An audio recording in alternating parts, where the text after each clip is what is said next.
देखिए, सबसे पहला विषय जो है, कल हमने बात की थी कि भारतीय एक शिप हिट हुआ है ओमान के पास। मैंने कहा यार मजे की बात यह कि कोई क्लेम ही नहीं कर रहा किसका शिप है, कहाँ शिप है, बट शिप हिट तो हुआ है। ये तो कंफर्म खबर थी मेरे पास कल रात को जब मैं आपसे मिला था।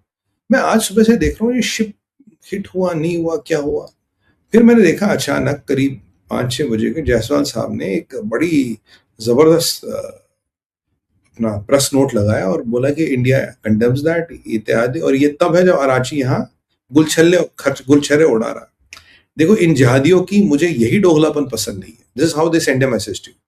अराची यहाँ आके फोटो खिंचा रहा डोभाल साहब के साथ, अराची यहाँ डॉक्टर जयशंकर साहब से मिल रहा, और वहां इसके पट्टे हमारा इंडियन फ्लैगशिप हाजी मस्तान या हाजी अली, जो भी हाजी अली था शायद, उसको डुबा दिया गया है। उसमें जितने भी सेलर्स थे they have been timely rescued, और हमारा ओमान के भाइयों ने उसमें हमारी मदद की है उन सेलर्स को बचाने के लिए। ये एक वास्तविकता है।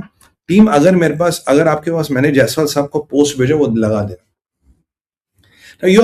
This is what I get pissed about. This is what I get really, really pissed about. इसीलिए मेरा खून जलता है, क्योंकि ये आतंकवादी है, ये जिहादी है, ये बिल्कुल मक्कार लोग हैं IRGC वाले। और अराची की गलती नहीं, पर वो उनके मालिक की जिसके लिए काम करता है वही ऐसा बोला। आपकी छुरी, आपकी पीठ में छुरी भोंकनी उसको, it doesn't matter who you are. ये बिल्कुल सिद्ध हो गया। आप देखिए, ये जो हमने ये अब जो घटनाक्रम देखा है, यार हमारा जहाज डुबा दिया, इंडियन फ्लैग वेसल डुबा दिया। मजाक है क्या? मजाक है क्या इंडियन फ्लैग वेसल डुबाना? और वो यहाँ वो बदतमीज आदमी यहाँ पे बैठ के अभी भारत की मेहमान नवाजी का मजे लुत्फ ले रहा होगा। आप सोचिए, भारत ऐसा करे, डॉक्टर जयशंकर साहब ईरान जा पाएंगे और वहां उनकी मेहमान नवाजी होगी? कहीं ना कहीं सभ्यता को भी कहीं सीमित रखना पड़ेगा। सब धर्मो रक्षते रक्षते, धर्म उसकी रक्षा करता जो धर्म की रक्षा करता। सभ्यता को भी कहीं ना कहीं सीमित करना पड़ेगा। ये देखिए स्टेटमेंट आ गया साहब। ये देख के मेरा भाई खून जल जाता है, मेरे को बहुत आग लगती है। This is not acceptable. Attack on Indian flagship at the coast of Oman yesterday is unacceptable. We deplored the fact that the commercial shipping and civilian mariners continue to be targeted. All the Indian ship of the crate on the board are safe thanks to the Omani authorities for rescuing them.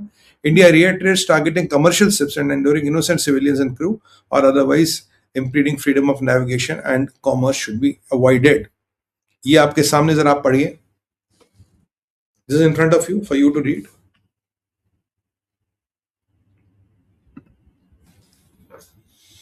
धन्यवाद team, we can have it off. देखिए, ये आपको दर्शाता है कि क्या परिस्थिति है, क्या हो रहा है। This is tell you how bad the things are. Now this is height of जिस थाली में खाना उसमें छेद करना। आप यहाँ मेहमान, ये तभी हुआ जब अराची भारत में लैंड किया, ये तभी हुआ। आज इसीलिए अराची से कोई बात नहीं हो रहा। डोभाल के साथ उनकी फोटो जरूर आई है, कोई कटसी कॉल होती, मोदी जी से नहीं मिले, जयशंकर साहब से बैलेटर नहीं हुआ। कारण है क्यों नहीं हुआ, इसीलिए नहीं। कल आपने हमारा जहाज डुबा दिया यार, और तुम्हारे पट्टे थे ये जिन्होंने किया। अब ये क्या है, क्योंकि अराची भारत में है इसलिए कोई भी इसका वो फिलहाल they will not take the ownership, but you know कौन शिप डुबाता है उस क्षेत्र में, हु आर द पीपल जो जहाजों को डुबाते हैं, होती है या IRGC, तीसरा कोई है नहीं। दोनों ही ईरान के चट्टे बट्टे, ईरान की जहादी रजीम, इस मुल्ला रजीम के दोनों हाथ, एक दाया हाथ एक बाया हाथ। तो मैं आपकी बुद्धिमत्ता पे छोड़ता हूं, ऐसे लोग के साथ क्या किया जाए। क्या जितना ये आपने ये हॉस्टिलिटी वगैरह दिखा रहे, क्या ये दिखानी चाहिए, या जहादियों को उनकी भाषा में समझाना चाहिए? जहादियों को उनकी भाषा में समझाना चाहिए। और वो अराची आज यहाँ आके कह रहा है कि भाई जो ईरान है वो किसी भी हालत में अपनी टेरिटोरियल इंटीग्रिटी डिफाइन करेगा। इनकी वो कह रहा आपके ब्रिक्स के फॉरेन मिनिस्टर्स के अधिवेशन में, जबकि जयशंकर साहब ने बहुत सही सही बातें कही थी।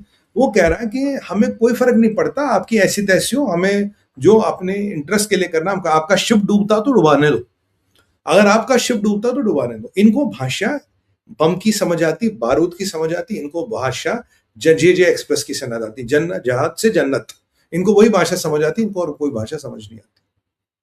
Now this is very bad. I am very pissed off. I am very furious, and I think Arachi, the kind of treatment which he got, is overrated here. मुझे तो लगता है इसको डिमार्च देना चाहिए था। You should be send back from India.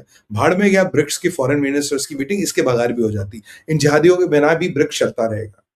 But this is very bad. मैंने इसीलिए इसको हाईलाइट किया। मैं जानता हूं आपको भी गुस्सा आ रहा होगा, मैं जानता हूं आपकी भावना भी उत्तेजित हो रही है, पर क्या करूं यार, बोलना पड़ेगा। मैं आपको हमेशा कहता हूं देश और धर्म पे कोई कंप्रोमाइज नहीं करेगा भारत में जाकर, नो। बाकी लोग शायद इसको दबाएं, ना बात करें, मैं बात करूंगा। And I again say that way he was treated is unfair, he should be had been thrown out of the country, क्योंकि ऐसे लोगों को यही भाषा समझ आती है। और सी हिज गमशम, यहां बैठ के कह रहा है ईरान वही करेगा जो उसके अपने इंटरेस्ट के लिए। हमारा जहाज डूबा भाई, तो ओमानियों का शुक्रिया, हमारे 14-15 सेलर, नहीं तो वो would have a lot of casualties.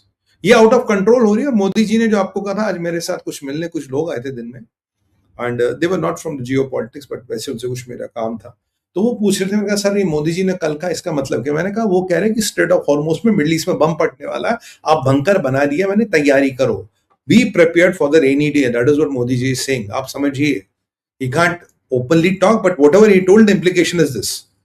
तो सर ये आपके सामने, अब आप निर्णय कीजिए इन जहादियों का क्या किया जाए। I leave it at that. आपका खून भी गोल रहा होगा मेरी तरह, बट ठीक है, I mean this is not acceptable.